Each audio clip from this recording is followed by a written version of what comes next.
Welcome everyone, and happy Tuesday to you all. It being Tuesday, 2/2/22, we're happy to have you here. I'm Sonia Zamborski. I'm the Communications Director for Sustainability Matters, easy for me to say. And I'm also going to be one of your presenters, and you're going to hear more from me later on. But meanwhile, I wanted to introduce you to Sustainability Matters, especially for those who are new, and let you know that we are a small environmental educational nonprofit with a big impact. And our focus is on giving individuals, farmers, and businesses the tools to really make a difference in the environment without having to wait for the government or some big organization to take action. We really want to focus on practical, achievable, realistic education for everybody and try to make it as inclusive as possible. We want to empower you to make a difference for the planet and for yourselves and to really improve your own lives. And to remind you of this is a shot of my nephew, Jack, from many years ago. He's 12 now, but he's here to tell you that there's a recent study that said that kids with gardens at home consume an average of 267% more fresh veggies. So gardening at home is good for the whole family. And also that vegetables lose half of their nutritional value by the time they get to the store. So congratulations for being here with us this evening to try to make a difference. Sustainability Matters is a 4-year-old nonprofit based in Shenandoah Valley of Virginia. And in the before times, we did mostly in-person events. Since the pandemic, as a lot of organizations have been doing, we've pivoted. We're now hosting webinars for a global audience. And as we were just finding out, it was still mostly in the US, but we do get folks from all over the place. So welcome, a special welcome to those who are across the pond or in non-US locations. The information and the general concepts that we're going to be covering today and for the next 2 sessions are pretty broad, and they should be applicable no matter where you're growing your dinner. But we would love to find out a little bit more about you specifically. So we're going to start our first poll. And then I will turn it over to KT, who is our Zoom team leader, to give us some housekeeping notes.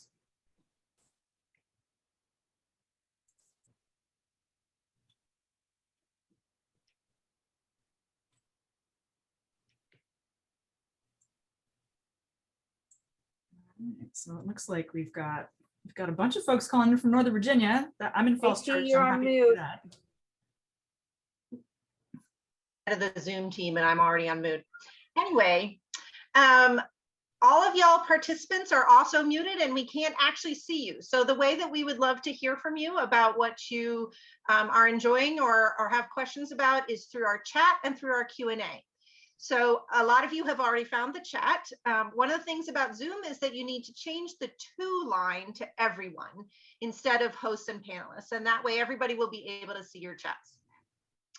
We do ask that if you have questions for our wonderful speakers tonight, that you put those into the Q&A, which is down at the bottom of your screen. It looks like 2 little thought bubbles. And that way we'll be able to direct those questions at our speakers. If you just want to chat with each other or say, things that you've experienced that speak to what's going on, please feel free to put that in the chat. We love having a chat, and I've got a wonderful team with me who are helping to keep that chat going and also to help kind of shepherd your questions around. So if you have any problems with that, just let us know. And otherwise, we're really excited to be here. So I'm going to end our poll at this point and share the results. Do you see those, Sonia? Yeah, we've got half the folks are from outside of Virginia, so that's exciting to see. We are expanding worldwide, and it looks like we've got, in terms of a level of experience, we have 20% of folks are brand new, 27% need help, which really is most of us could use some help. We've got about half of the folks have done this for a little bit but could benefit from others' experience, and then we have 1% of folks who are experts out there. So thank you for continuing your learning even though you're not sure why you're here. And then in terms of where people are growing the veggies, it's a mixture as usual of a lot of 42% in raised garden beds, and then a mixture of containers in the ground, and not sure yet. So hopefully you'll get some great information from us today and in the next 2 sessions to help you decide where to grow your veggies and how to grow your veggies and how to grow your dinner. And with that, I'm going to turn it over to Paula, and we can get this party started.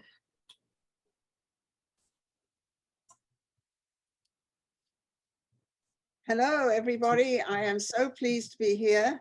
And I am going to start a little bit from the name of our program is Grow Your Dinner.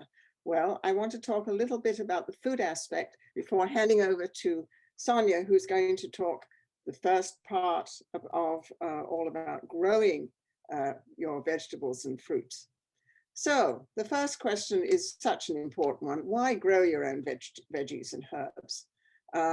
You would not be here if you did not like veggies and fruits. You would not be wanting to join us. So I can easily make the assumption that you do like vegetables and fruits, of course. But there are considerations. Why would you want to grow your own? And the first thing is that you might want to grow what you love to eat. And what you include your family. Sometimes people forgot, if they're starting out with a new garden, they're forgetting to ask the children, are there any vegetables that you would like us to try to grow? What about fruits? Now, they may have all kinds of wonderful answers, which are really beyond our capability to respond to in this first year of growing, if that is your first year. But it's still a very, very good question to start with. And the other thing, of course, is that homegrown vegetables, particularly in homegrown fruits, nothing from the supermarket or even from the local farm market is as good as what you grow yourself. The taste is absolutely wonderful. And of course, as you will be hearing more about this, different varieties, say tomatoes, have quite different tastes. And if you only get store-bought tomatoes, you probably get a very limited range of tastes. But if you're growing your own, you can begin to experiment. And I love that word, experiment, and try different varieties as the years go on and see what you like even better than what you've grown the year before. Very important. Once you have been part of our program, you will find out that you can truly save a lot of money by growing your own vegetables and your own fruits. And I myself personally don't buy very many of those things at all because I also preserve and pickle. And so even through the winter, I can, in fact, today, I went out to the garden and I dug some parsnips, and I'm going to make parsnip soup tomorrow, and it's going to be delicious. But you can save quite a lot of money, especially with something like parsnips, very expensive in the store. But we also want to underline the importance of enjoying this activity. I don't think any of you would be here if you didn't suspect that you would enjoy it if you haven't done much gardening for things that you can eat.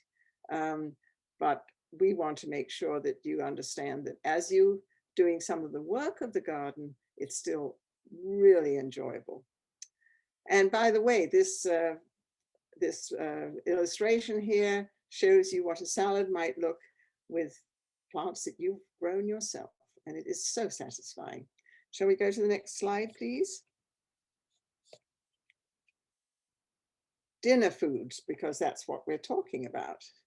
And here we have an array of rather lovely looking dinner foods that we're going to be talking about, things that you yourself can grow.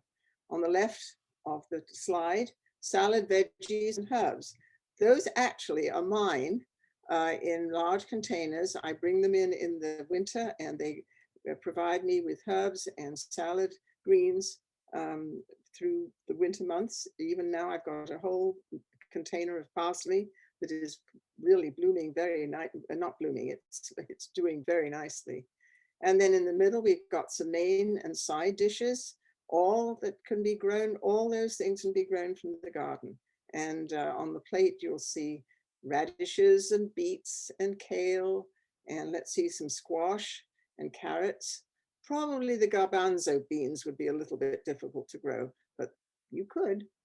And then on the third slide, you see those luscious looking fruits, beautifully colored blackberries and raspberries. I think I see a strawberry and some blueberries. All of these dinner foods you too can grow. Thank you. Next slide, please. Can we move along? I can't. Thank you.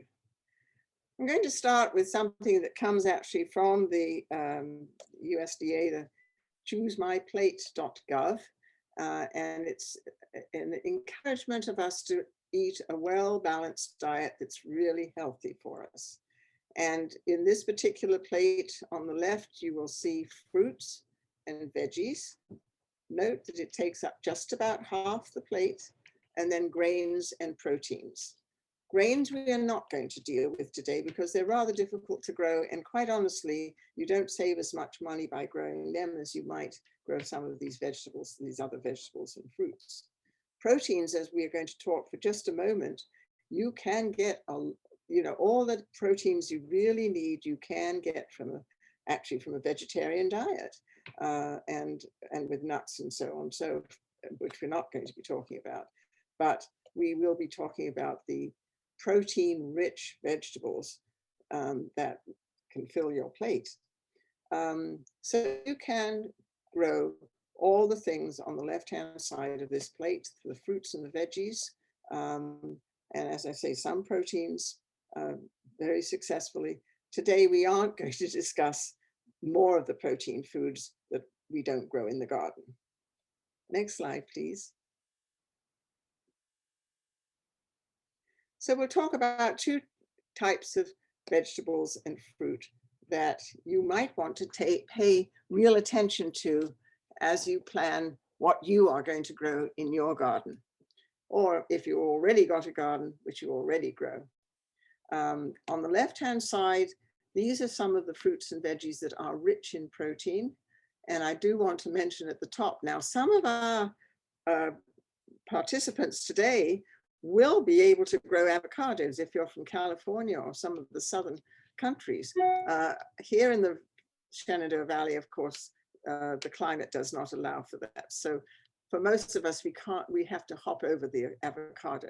But the spinach, the tomatoes, the cucumbers, cauliflower, cabbage, broccoli, and beets all can be grown very successfully, and they are rich in protein and so very good for you.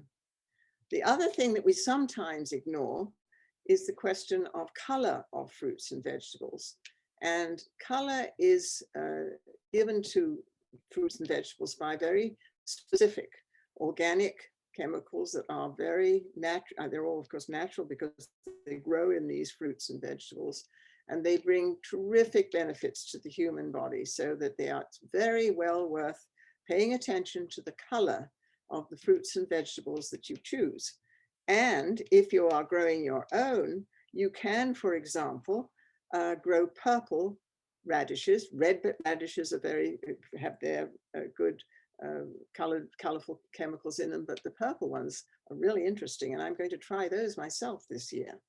But in this particular picture, you've got beautiful deep purple eggplant on the left, which you can grow, carrots, and I think there's some cherries there and some bananas. Bananas, again, in our part, we would not be growing, but the rest of these things, green peppers, I think, and some tomatoes, all of these richly colored, very good for you vegetables and fruit are something that you will be able to grow yourself.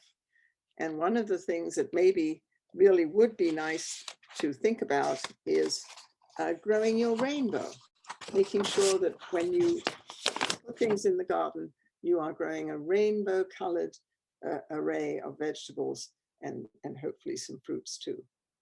So that's just a tiny introduction to you to make the point that when you're growing your own fruits and vegetables, you're really aiding your health and well-being beautifully. Thank you. And I'm going to hand this over now to Deb Abercrombie. Deb? Thank you, Paula. First of all, I'm going to talk about this slide a little bit in that it gives you some of the things that we're going to be talking about, but these are just examples.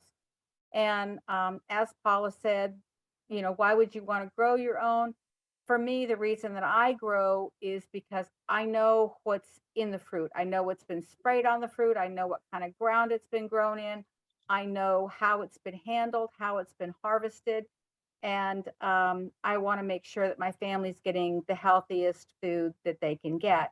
So that's been an important part of why I garden exclusively organically. Not everybody does that, but that's the thing that's important to me. And I agree with Paula. One of the most amazing things about growing your own fruit is the taste. The taste is just so much better than what you can buy in the store, because it's fresher. It hasn't lost that 50% of its nutrients that Sonia was telling us about in the introduction. And as we maintain our soil that we're growing in, we can continue to grow virtually forever. And to me, that's an important part of maintaining my garden. Next slide, please, Sonia.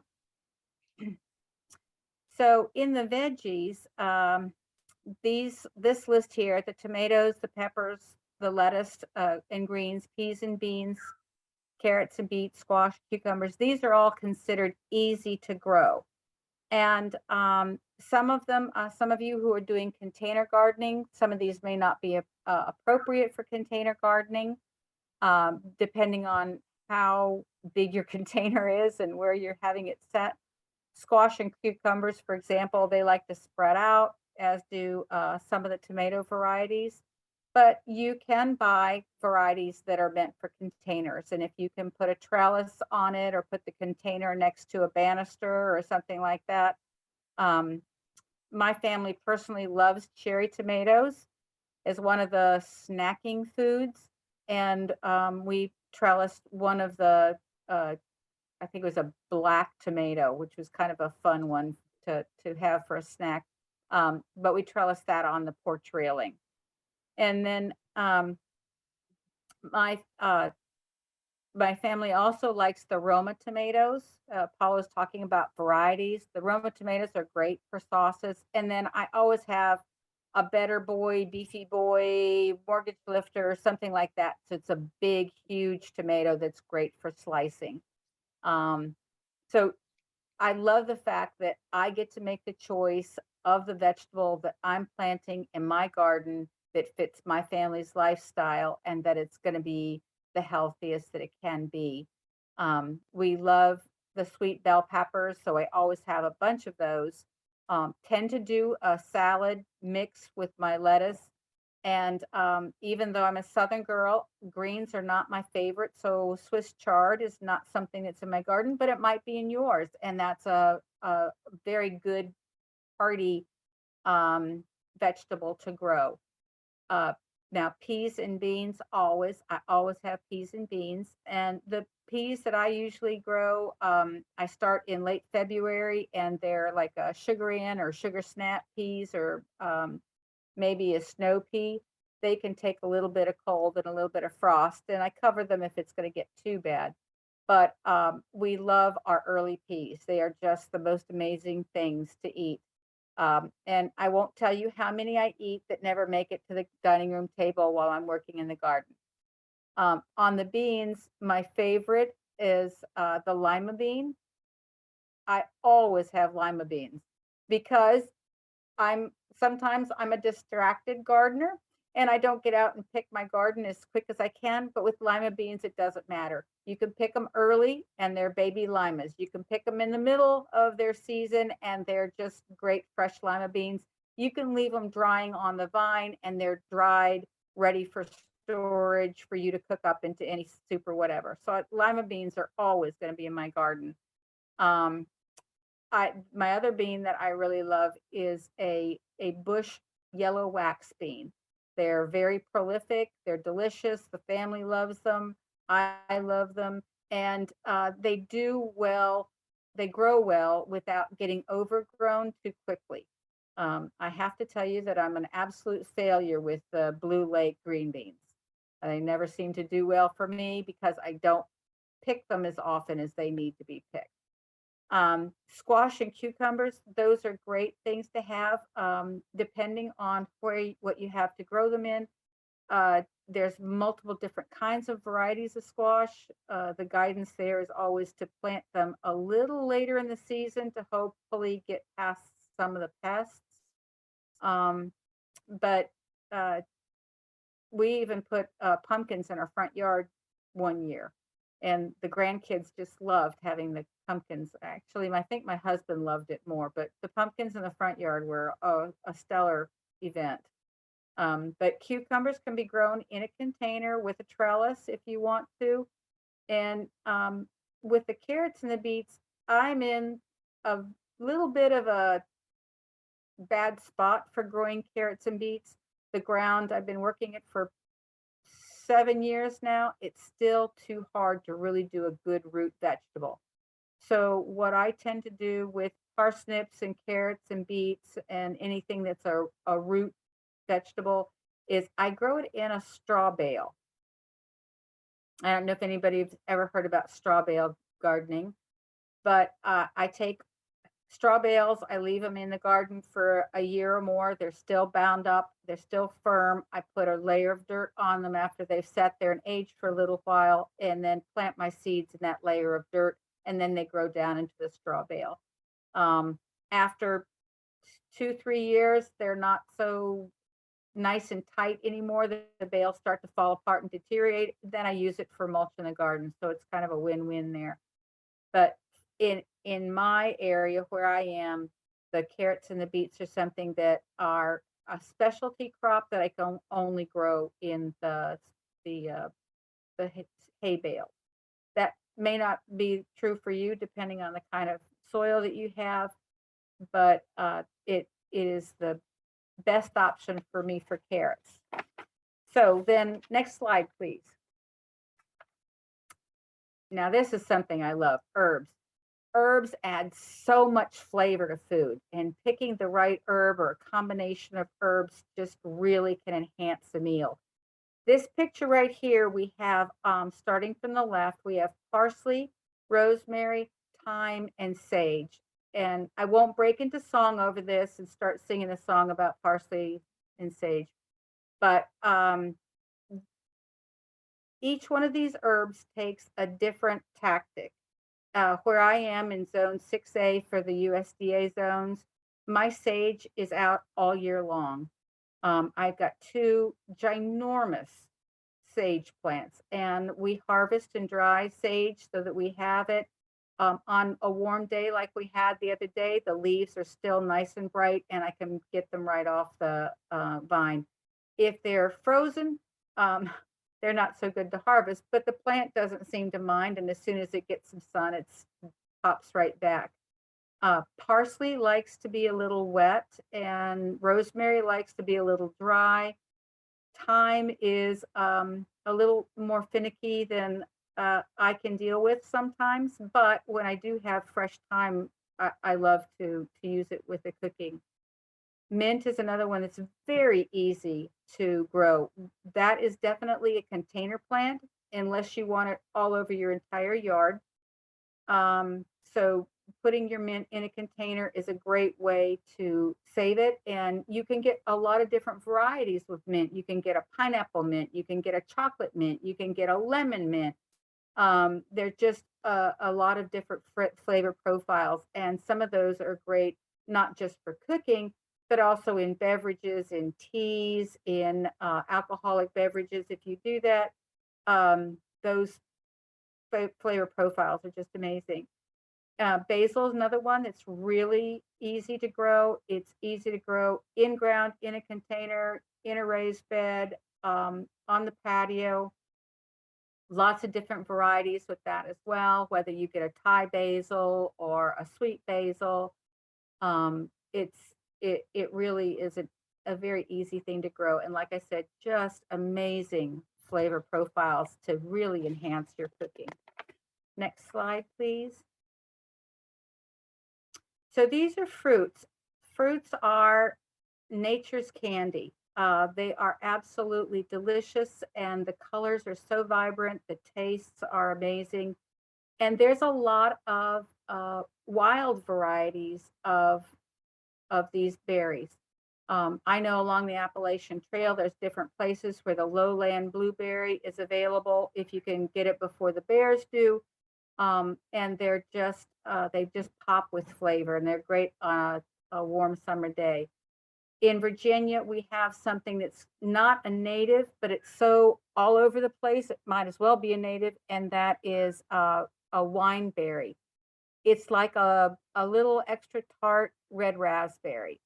And the vine is very easy to distinguish because it's kind of a reddish color and it's kind of furry and it's kind of sticky if you touch it. But those wineberries are delicious. And the wilder you get your food, the more nutrient value it has for you. So I always like to do some foraging. We also have a black raspberry here in Virginia that if you're lucky enough to be around things like that, then it's fantastic to be able to pick them. They also will grow if you get some vines and put them in the ground. In containers, they're a little more difficult to grow. So I don't suggest container gardening for the black raspberries or the raspberries or the blackberries. Blueberries, however, you can get container varieties of blueberries and they will do very, very well in a container big enough.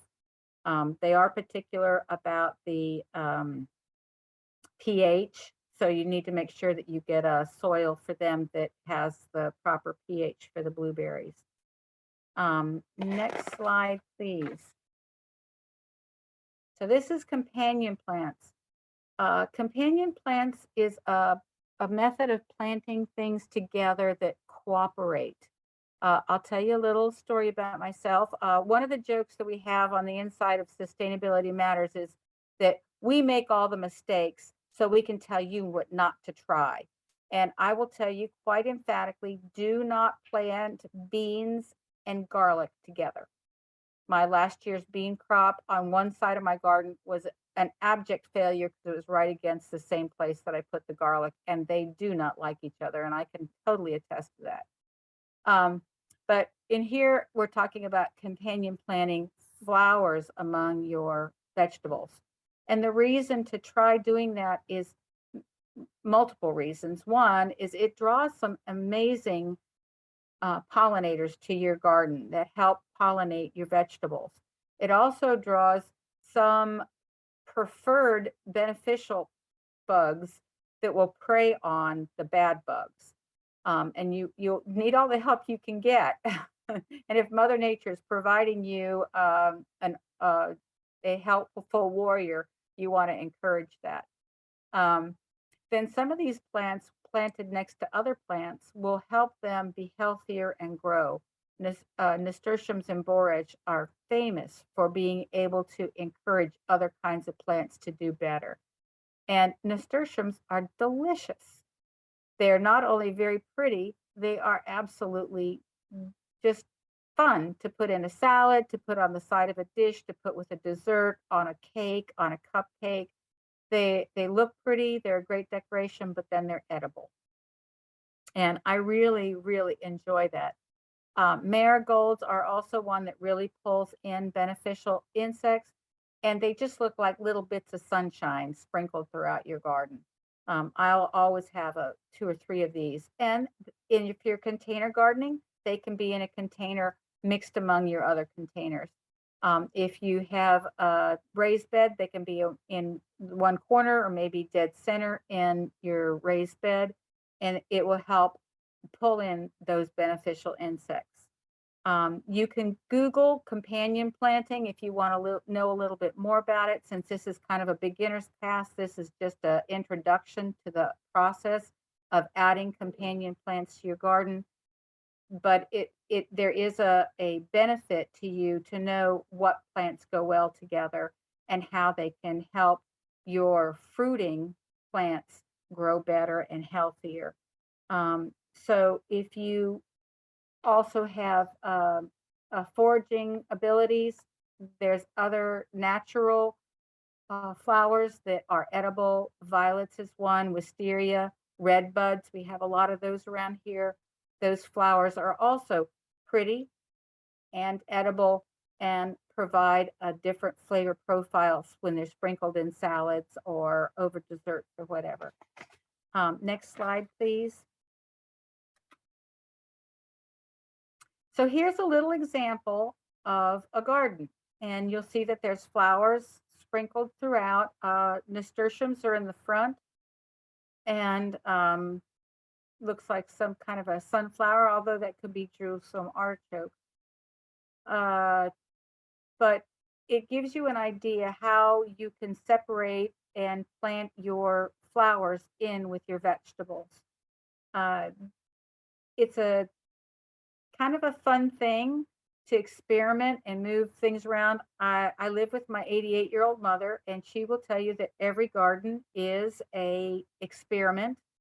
And I constantly experiment with new varieties.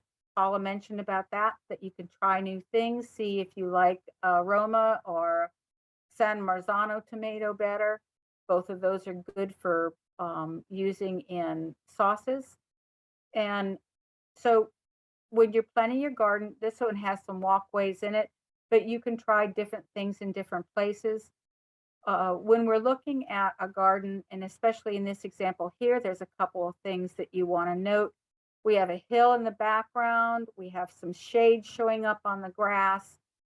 Thinking about where that sun lands is kind of important when you're planting your garden.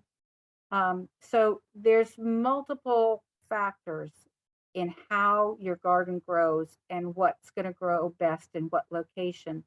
The things you want to consider is your sun and your water and what is your terrain like. My mother raised me inside the Beltway in Tyson's Corner for a large part of my years, and she had a small urban garden. And I'm sure many of you are familiar with being in an urban environment.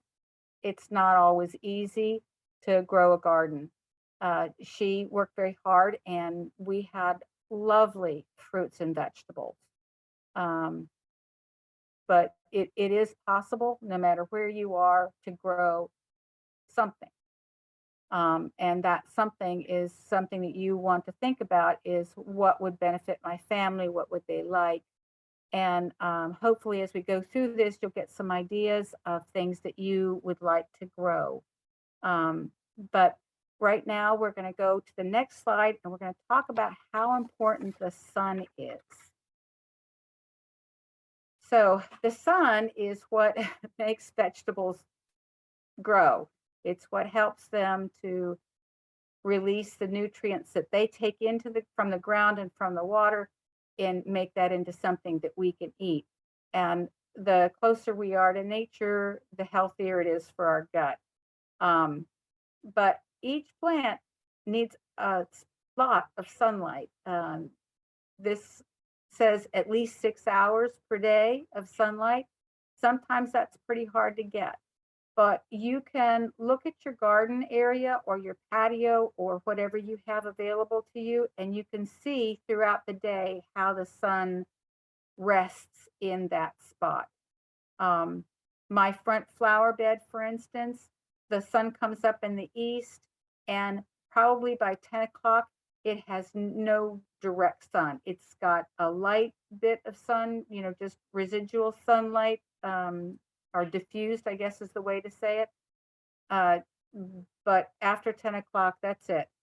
And so I have to plan accordingly in that part of my garden, what kind of flowers will take such a little amount of sun.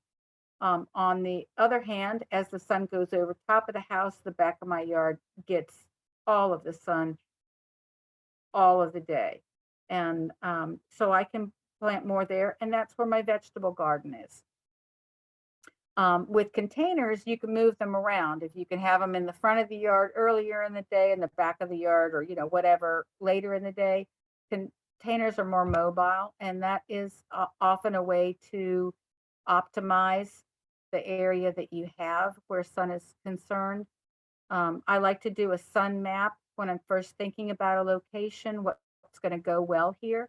I was told one time that plants are not furniture.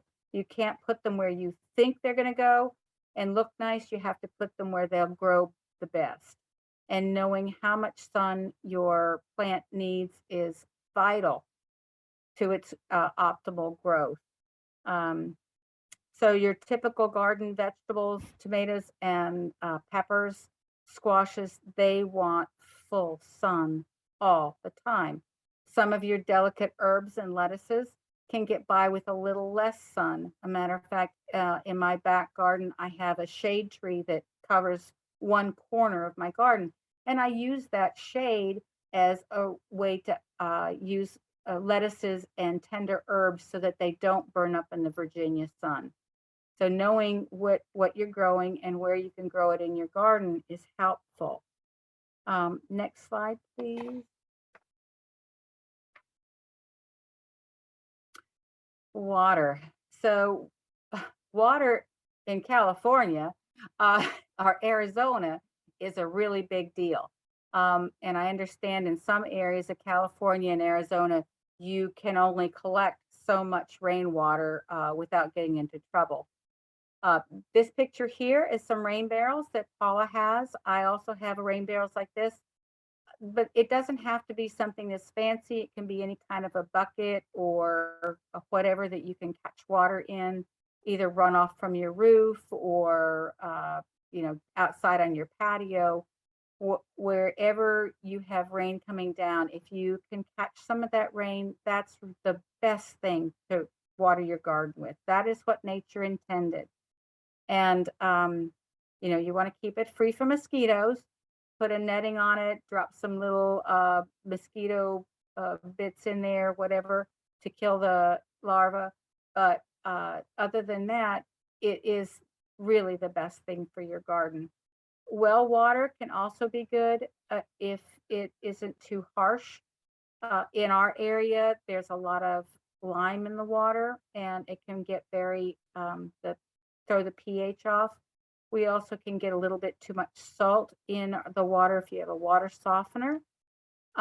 City water can have chlorine in it.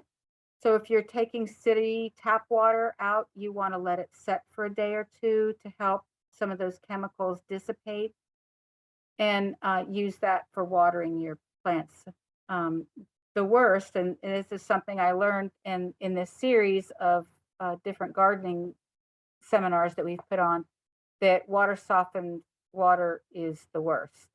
So I'm actually going to have my soil tested again this year just to make sure that I haven't added too much salt by watering with my softened well water.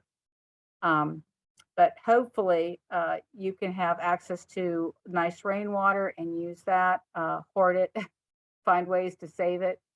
But whatever you want, wherever you're going to plant your plants, you want to make it easy to water them. Containers tend to dry out very quickly, so they'll probably need to be watered once or twice a day if you're in a warm location. But you have to think about how you're going to transport your water, and you want to make sure that you're not providing too many chemicals in the water that you're using. So there's things to think about, but the pure best water is the rainwater that you can capture yourself and save.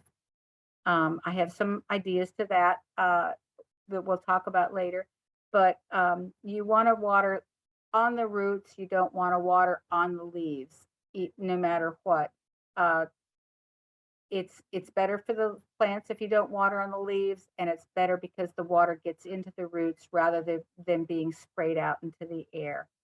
But your water pH should be neutral or near neutral. And there's simple water tests that you can do even at home for that. And companies sometimes provide little pH test strips that you can use to test your water and your soil for that matter. And on that note, let's go look at soil. So soil is everything that you are putting your plant into, whether it's soil you purchased or soil that's in the ground or soil that you dug up from somewhere. That is what you're starting with. In a perfect world, you'd start out with a nice little seedling mix to put your seeds in, and then either a container mix for your containers or topsoil that's in your raised beds. and then you would have amended and enhanced topsoil in your in-ground garden. That's a perfect world. We don't have a perfect world, so we start with what you have, and you continue to amend it and work with it. And soil does not go bad. Somebody will tell you that soil does go bad, but it doesn't go bad. If it has a lot of clay in it, it can be difficult to work with. That means that you need to amend it. And you just keep adding enhancements. I was really excited to discover that Fairfax County, Prince William County, and what was that other county? Prince William, Fairfax, and Loudoun County. Their municipal landfill facilities have free mulch that you can go pick up.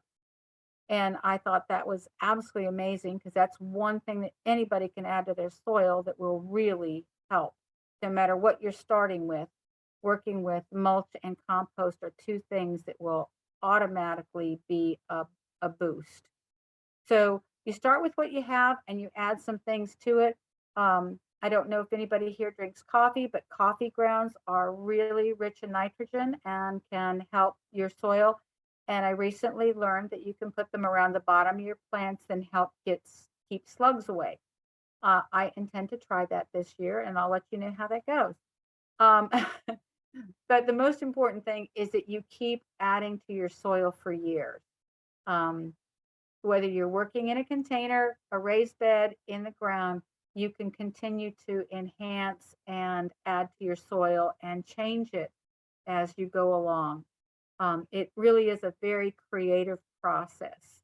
And it's part of the journey of gardening, is getting the best soil that you can. So the next slide, please. I'm going to go here because this is one of my favorite things, is some gardening hacks. We're trying to do this seminar series for people who are on tight budgets. And any gardener will tell you that gardening can be expensive, and you can often spend more money than you get out of it. I saw a little joke the other day of a man who built a $3,000 chicken coop to get a 16-cent egg, or an egg worth 16 cents. And gardening can be like that too. We can get kind of overboard. But here are some ideas of ways that you can save your pocketbook. And if you want to, you can find some of your equipment at places like the Restore Store. That may not be something that everybody has available to, but it's managed by Habitat for Humanity. And they often have leftover things in their warehouse that they sell.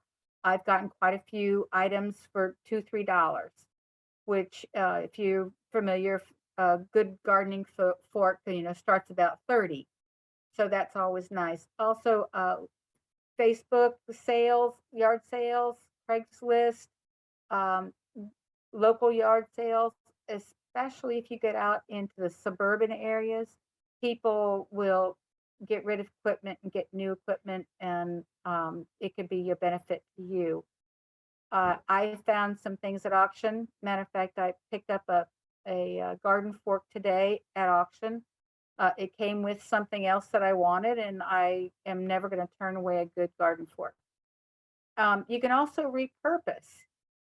repurposing things like plastic containers. I have these clear salad containers that my husband likes a nice salad mix sometimes, and I can start seedlings in them.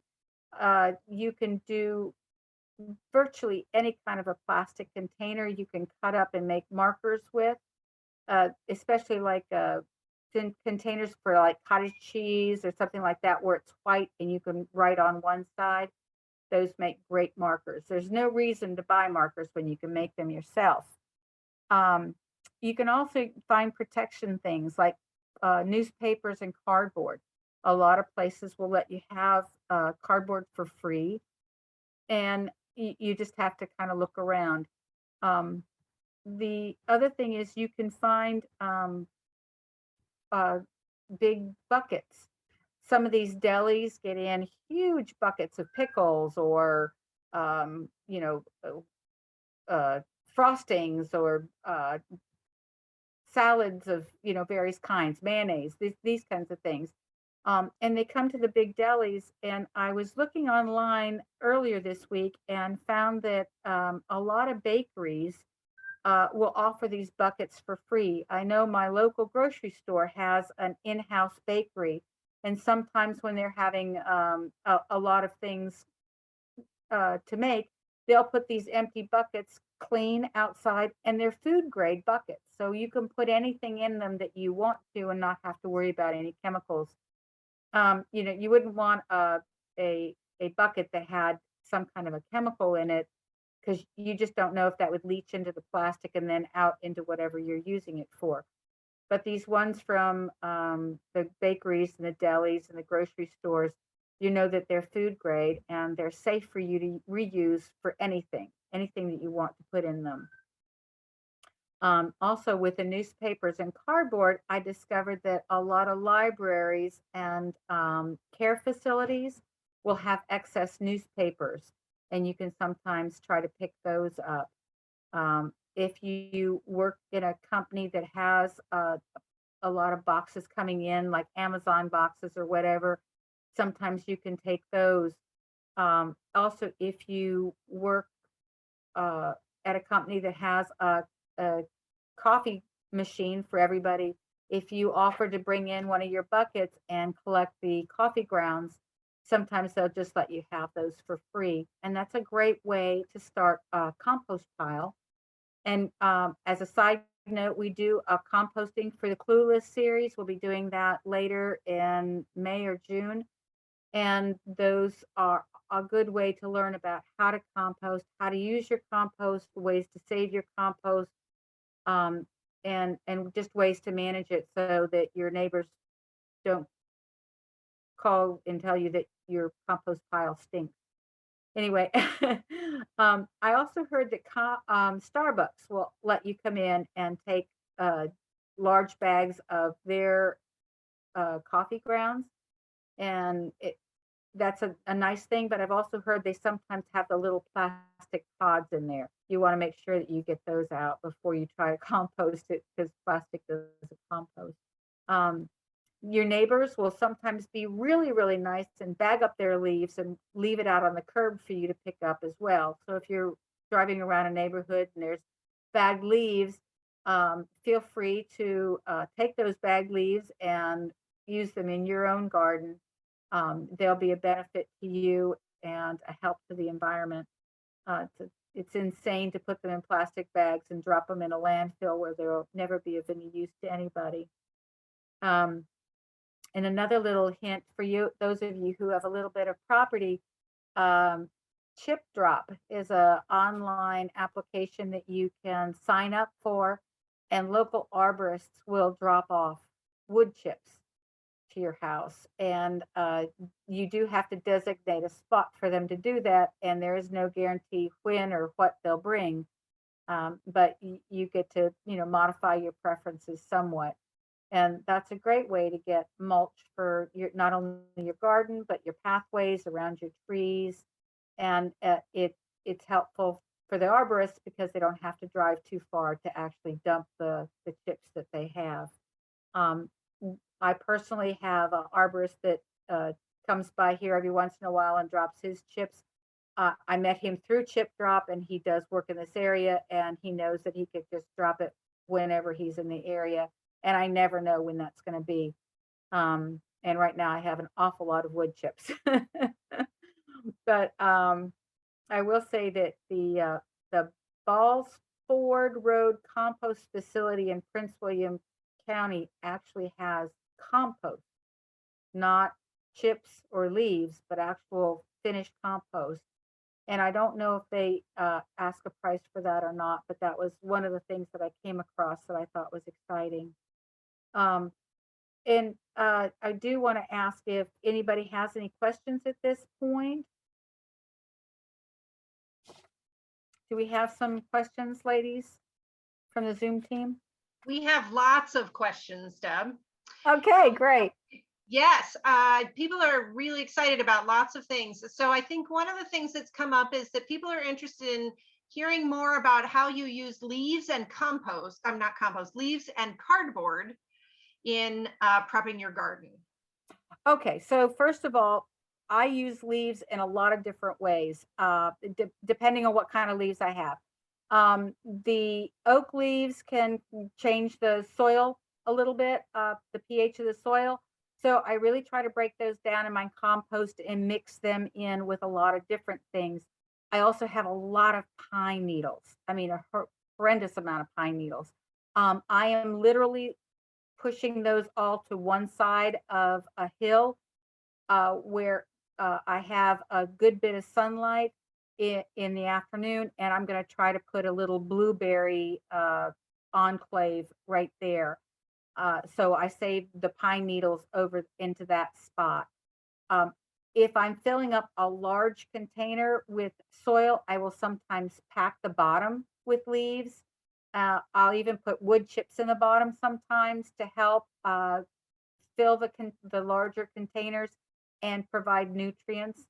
And I top dress almost everything that I plant with compost.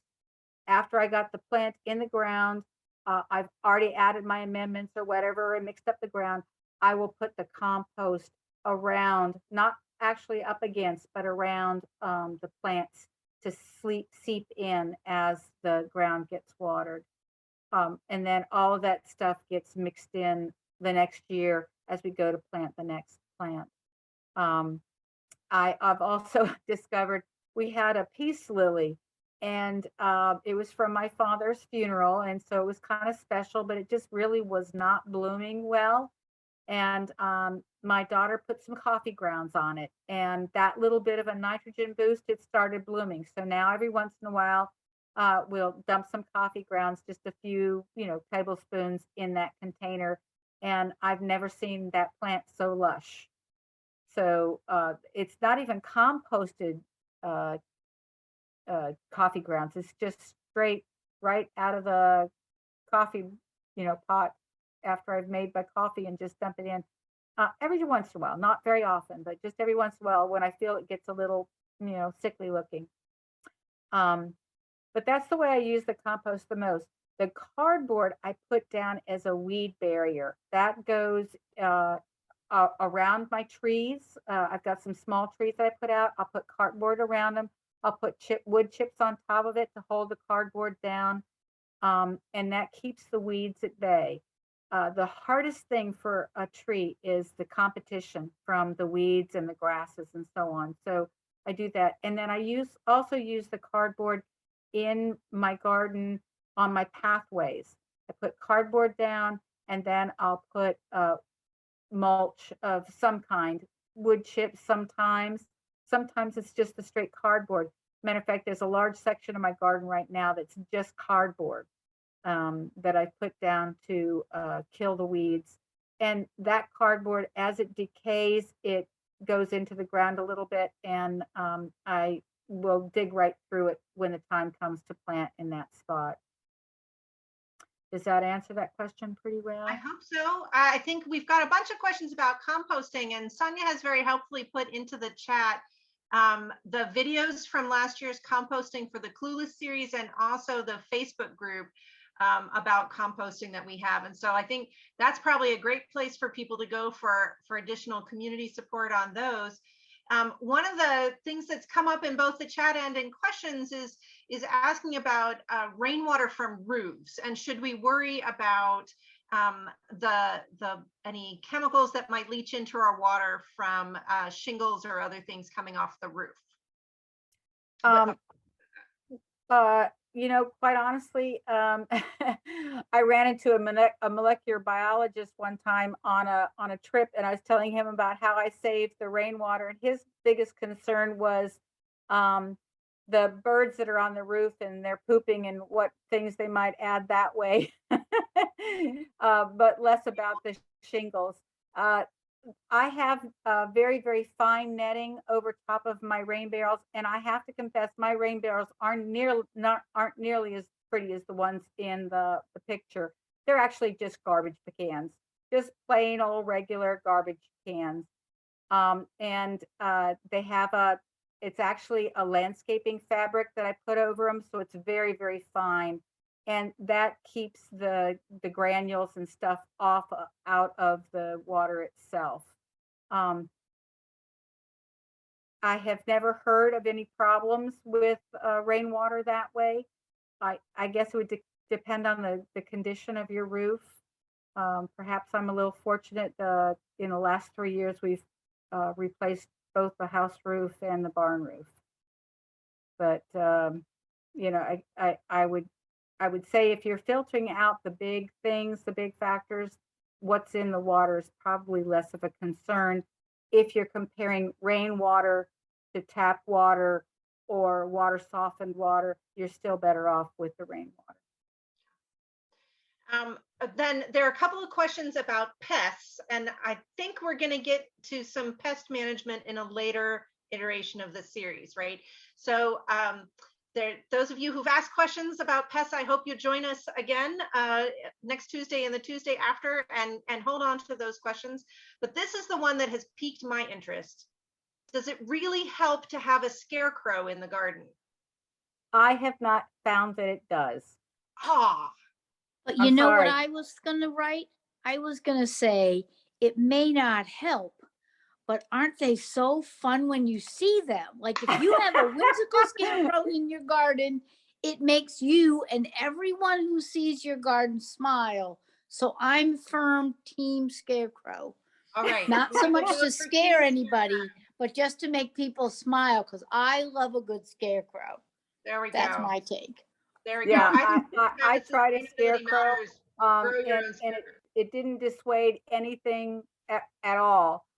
Although I do have to say, this last year, what was a real big benefit to me was I had 2 wren houses on my back porch, and those little wrens absolutely went nuts getting caterpillars off my tomatoes and off of my vegetables. We would go see them, they'd go down, they'd come back and feed. It was just constant back and forth from the porch to the garden, from the, you know, and back. And I'm going to do it again. Matter of fact, I might buy more wren houses. I don't know, but those little boogers just did a fantastic job. The other thing that I discovered is that there is a weed called black nightshade that is in the nightshade family. It's just a ubiquitous weed. It was in the poultry yard right next to my garden, and all of the bugs that would normally have been on my tomatoes were on that. And I would go out at night with my black light flashlight to try to find the tomato hornworms. None of them on my tomatoes, all of them on the black nightshade. And that is something that I'm going to do as a companion plant probably forever now. Because they just did such a great job. Okay, I and we think have a that's- question from Facebook as well, Okay. which is what can I add to the soil to increase the calcium in the soil? And this might be a good question for Paula. Paula, do you want to Paula, you want to unmuted answer and then that? muted again. Paula, you're on mute. There we go. There you Sorry. go. Okay. That's a very easy thing to adjust. First of all, if you don't have a serious problem, you can use eggshells, which are full of calcium, but that takes a while. And of course, it would take a lot of eggshells if you have a serious deficiency. But the thing that you use mostly is lime. Again, you want to be very careful how much you add. So later on, we'll be talking about getting a soil test, because that is a very good indicator just how much lime you might need. If you're what we call the pH, if you are on the acid side and you need to not only add calcium, but make it more alkaline, then you need to be very careful how much lime you add. You can add too much. As I say, if you only have a little bit of a problem with the lack of calcium, try eggshells. The eggshells is an excellent source of the calcium. Crushing the eggshells is good. Something that my mother's always done is if she has a lot of eggshells, she'll soak eggshells in the water, and then she'll water her plants with that calcium fortified water. Since this is a beginning series with folks that don't have a lot of money to throw around, the soil tests aren't that expensive. They're $14, $16 from Virginia Tech, but that can be a lot to some people. So I did not mention soil tests, but I do endorse them if you're able to afford that and you're doing in-ground. I honestly believe a soil test at least every other year, possibly every year. So you'll know exactly what you can and cannot add to your garden as amendments. And we have someone who noted that they've heard that Tums tablets can add calcium too. They add calcium to me. I don't know. They might add calcium to the dirt. That's correct. Yeah. Tums are full of calcium, yes. But again, is that cost effective compared to 2-pound bag of lime powder? No. Lime is cheap, fortunately. Yeah, fortunately. Anything else, ladies? We have quite a few people, I suspect, who live in places with a lot of clay as their soil. Easiest way Virginia? to start amending? I know, move, one of the options, but. Well, moving is always an option. I have to say that I have a lot of clay soil, as I mentioned. That's why I do my root crops in a straw bale. But over the years, I've been amending it, and these straw bales are part of that amendment process because they really add basically like a lot of fiber. Just like if you want fiber in your diet, you need fiber in your clay. You do not want to add sand to clay though, because then you get cement. So that's not an option. But wood chips is something that you can add into the clay. A lot of compost. Really tilling your leaves, and just be generous, overly generous with the amount of compost and wood chips and mulches and so on that you're putting on the garden, as thick as you can do it, and keep mixing that in each year. And eventually you'll get the loft that you're looking for in the clay. It just takes a lot of effort, a lot of time. And I would suggest the other thing is a raised garden bed is to, start building up boxes on top of the clay as well. Because one of our question askers said, whatever they do, it just washes away. And so you need to put something in place to keep it from washing away, boards or rocks or something as a barrier there. Oh, absolutely. Matter of fact, I gave up on raised beds just for that reason, because I felt like I was wasting my water. No matter what I did to try to make the soil hold the water, it still it was worse than container gardening, in my opinion. I would rather container garden than raised bed garden. I'm sure that there's ways. I see a lot of these steel barrels that you kind of push down into the ground, and perhaps that'll help hold it. If you did some layering of fabric or cardboard or something, anything to help hold the water in, that is one of the, for me, or it has been in my experience, one of the most difficult things about the raised beds. The other thing is if you can get it taller, if you can get a raised bed that's 2 feet versus 4 inches, it'll help hold the moisture better. Are we going to spend some time talking about bugs? Because we have a lot of questions about different kinds of bugs and pests and stuff. Yeah, we're going to talk about that in a different session, right? That's in series 3, isn't it, Paula? Yeah. Yeah. That's what I thought. But we have a lot of questions, and I don't want people to think we're ignoring the questions. We are not ignoring bug questions. Bugs is a whole conversation in itself. It'll be session 3. I'll be talking about pests and weeds and things that and we're trying to take some of the worry out of it, because you don't have to worry too much about it. We'll help you. We really will.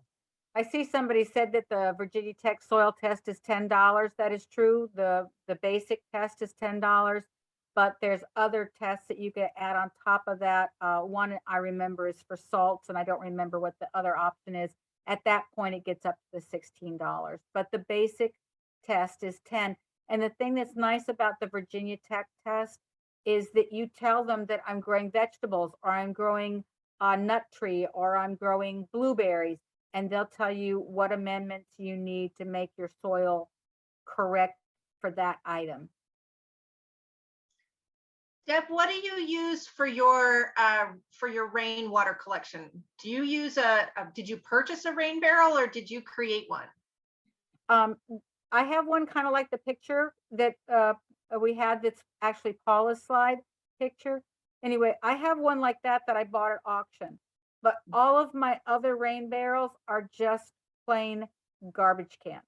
I take a X-Acto knife, a box cutter type knife, and cut a hole in the lid. I put a piece of landscaping cloth down, or you could use any kind of a nice weave cloth down to keep the mosquitoes out. And then I put it underneath my gutter downspout. We, had to like take apart part of the gutter downspout so that the rain barrel could go under it.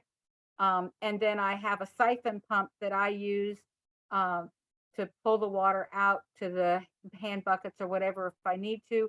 Some of them actually got, my husband got faucets on them down near the bottom, so I can just hook up a garden hose. But a lot of them, I just use a siphon hose to pull the water out over the top, and use, buckets to transport the water. I fortunately also have a lot of soaker hoses. So I have one rain barrel that's hooked up to some soaker hoses. And when that is full, I use all of it. Well, I know a lot of municipalities also will host like rain barrel making workshops with old pickle barrels. Although I'll warn you, if you do that from experience, you smell like pickles when you're done, but it washes off. But that's also an inexpensive way to get a rain barrel too. I'm really surprised. When I was down in Florida visiting one of my daughters, her municipality actually did a composting thing where you were given a compost. I don't know if you paid for the class or however they got it, because it was already installed by the time I got down there. But a lot of these houses had these nice little composting areas provided by the city, and they wanted you to get your compostable items into that bin and not send it to the landfill, which I think is just awesome. I'd love to see that in our area. Yeah. Anything else, ladies?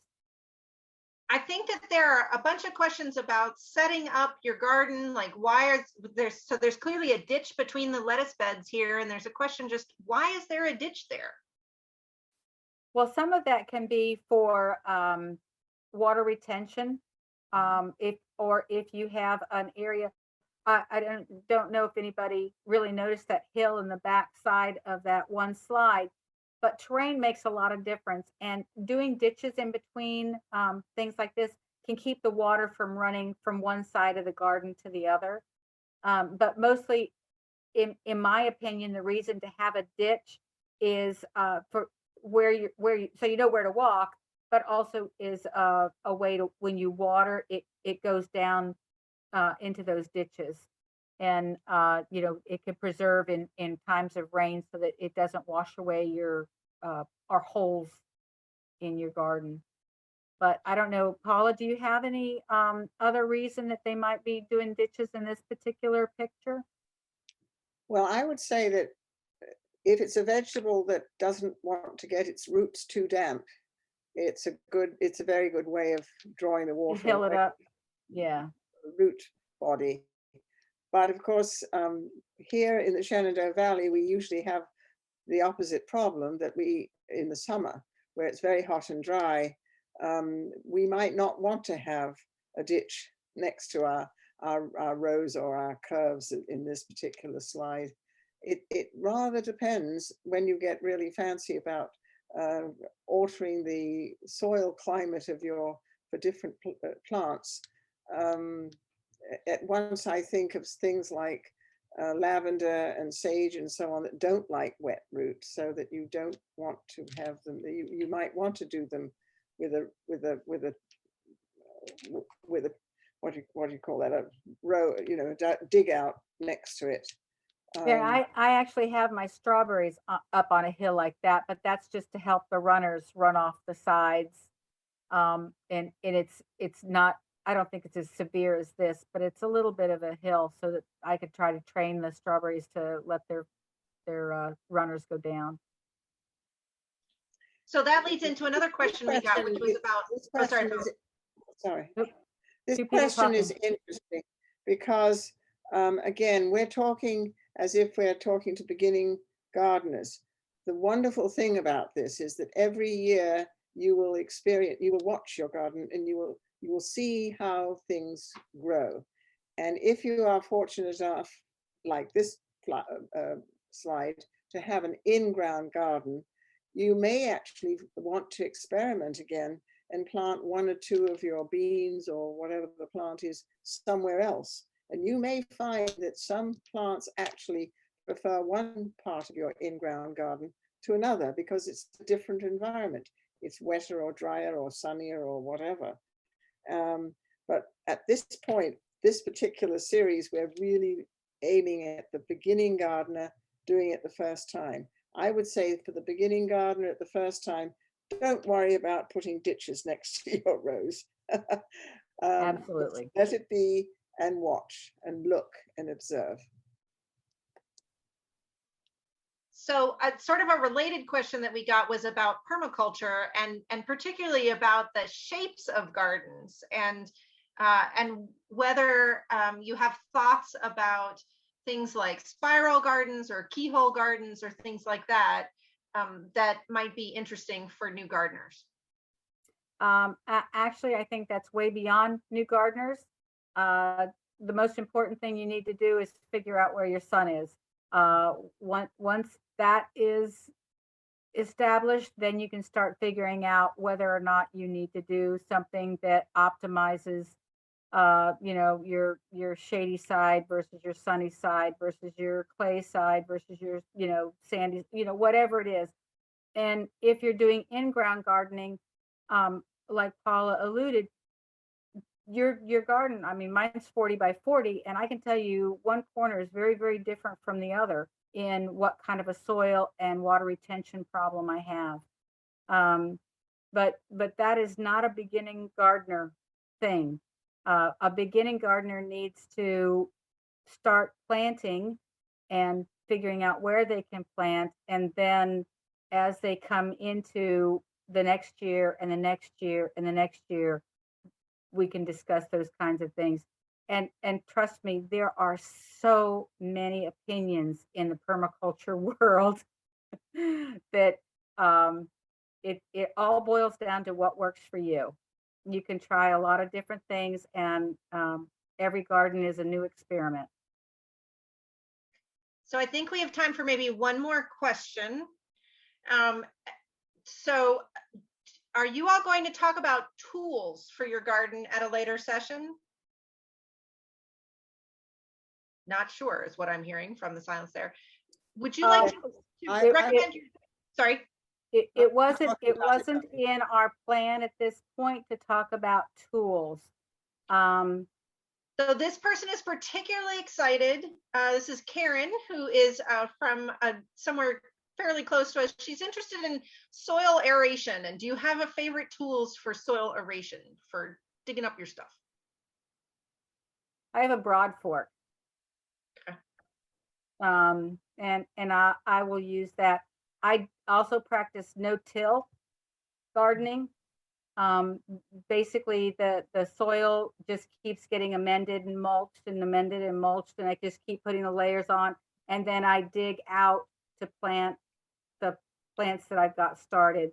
And so that's about as much tilling as I do to get the dirt mixed in with the last year's amendments and so on. but if I have to harvest something that's a deep rooted thing, then I use my broad fork. And that I got free.